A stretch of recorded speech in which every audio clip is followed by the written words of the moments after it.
Okay, so it's time for us to go ahead and get back into our coverage over the X-Men. And this is actually a crossover story somewhat. And what I mean by that statement is that we're going to use two different X titles to kind of get the full idea of the story that was given to us in the pages of Uncanny X-Men and also Wolverine comics. Now, with that being said, when it comes to the opening pages for Uncanny X-Men issue number 332, we're kind of reminded about what has been going on when it comes to the character known as Wolverine. You see, around this time in Marvel Comics, you had an event called Fatal Attractions. Now, when it came to Fatal Attractions, as we all know, it was Magneto ripping off the adamantium off the bones of Wolverine. Now, when he did that, we had discovered that Wolverine had bone claws. But here comes the big kicker. For Charles Xavier and a few other people, they had discovered that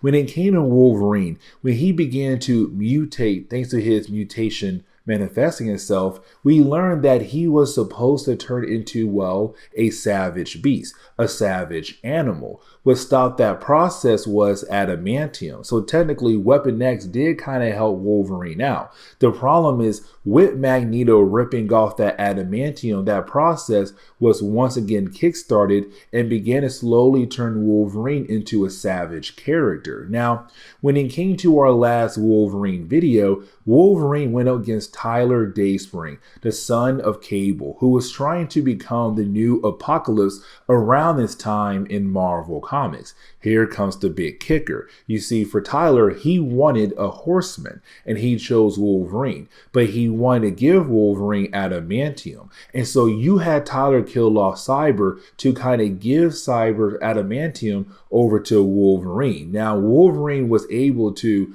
basically stop the process, but the problem is that when it came to him breaking away from the process of the adamantium being bonded onto his bones, it kind of killed off the last piece of his humanity. And so, of course, he turned into a savage animal completely now.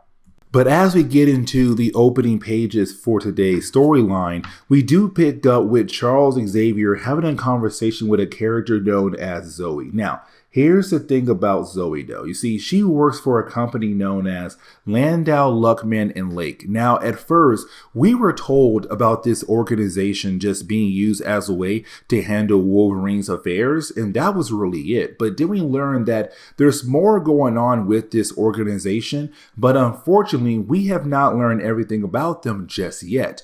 Now, for Charles Xavier, he knows that Zoe knows the true condition right now for Wolverine. He wants to know how Wolverine is right now in his current state. But for Zoe, she's kind of like, listen, unfortunately, I cannot tell you anything at all because he's our client and we have to protect his privacy. But it's Charles Xavier saying like, listen, I'm not asking you about information about Wolverine. I am demanding you to tell me information about Wolverine because I already lost Sabretooth. There is no way I'm going to lose Wolverine as well.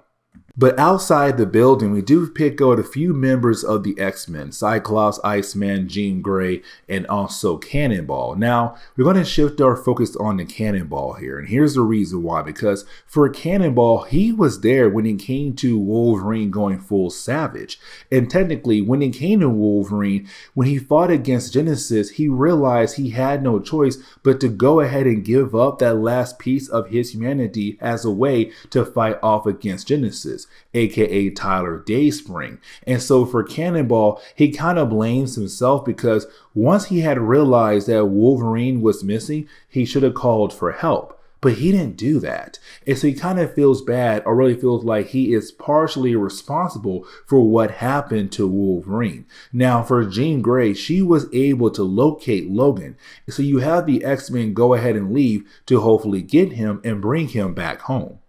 Now, as we transition over to Wolverine, we see Wolverine in the desert, where he's then confronted by a character known as Ozymandias. Now, when it comes to Ozymandias, he was locked away many years ago by Apocalypse. But here is the big kicker though. You see, he was locked away in this stone prison, but while being locked away, he began to see different possible futures for this timeline. And he began to jot them down or carve them on the walls to kind of show somebody down the road later on that he has been looking to the future of what's to come down the road. Now, he also showed recent images that he had carved that had actually happened when it came to the character of Wolverine, like, for example, turning into a savage beast. Now, for Ozymandias, he really does believe in the possibility that he might run into Apocalypse once again. But that is when you have the X-Men arrive. Now, they overheard the entire conversation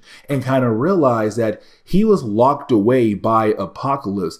And so they kind of feel like he should also be scared of Apocalypse, but at the same time, he should not be. Because around this time in Marvel Comics to the X-Men and all the X-teams, they believe Apocalypse is dead. Now, for Ozymandias, he does not believe that at all. He believes that most likely Apocalypse will come back once again and cause havoc for this world.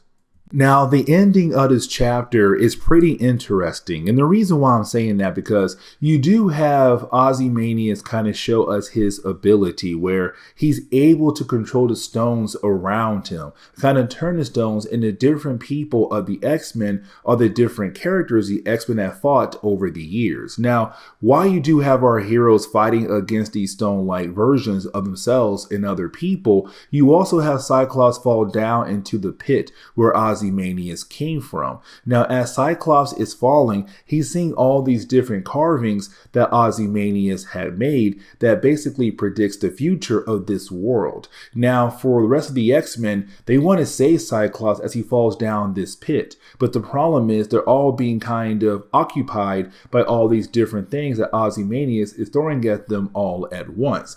Now, you also have him being able to grab Wolverine. And this kind of puts Jean Grey in a bad spot right now, because of her, she's kind of wondering how can she save Cyclops but also save Wolverine as well. Now, the second half of the story does take place in Wolverine issue number 101, and we actually pick up with Wolverine and the rest of the X-Men minus Cyclops still fighting against Ozymandias, but also all his stone creatures as well. Now, for Wolverine, once he's able to break free from Ozymandias' hold, you do have Wolverine jump in the pit as well. And of course, his main goal is to save Cyclops. Now, here's the thing, because while you do have Wolverine being able to grab Cyclops, they both find this image that was carved into the wall. This image is Charles Xavier. Now, this is pretty huge because, okay, for Apocalypse, he has this whole idea of survival of the fittest. The strong may live, the weak may die, the strong may lead, the weak must follow. And so for Charles Xavier being carved on the wall right here, for Cyclops, why would Ozymandias have Charles Xavier carved on the wall? Because for Charles Xavier, he basically stands for the complete opposite of what Apocalypse stands for, survival of the fittest. Now, you do have Cyclops pass out, but for Wolverine, his main goal is to now carry Cyclops back to the top or the surface with the rest of the X-Men and of course Ozymandias as well. Now, the rest of this chapter is really more of us just kind of seeing the X-Men fight against Ozymandias. But here's the thing, because as the battle does go on, you have Elektra there as well. Now, in our last Wolverine video, we have talked about the idea that Elektra was sent there by Stick to kind of help Wolverine out and kind of bring Wolverine back on the right path once again. Now, technically, we don't know what that means just yet, but this is her kind of just helping out the situation because her main goal at the moment is to help out Wolverine. And so she does help out the X-Men, but they don't realize that she was there at all, or she even helped out at all. But either way, as the battle continues on, she does disappear real quickly.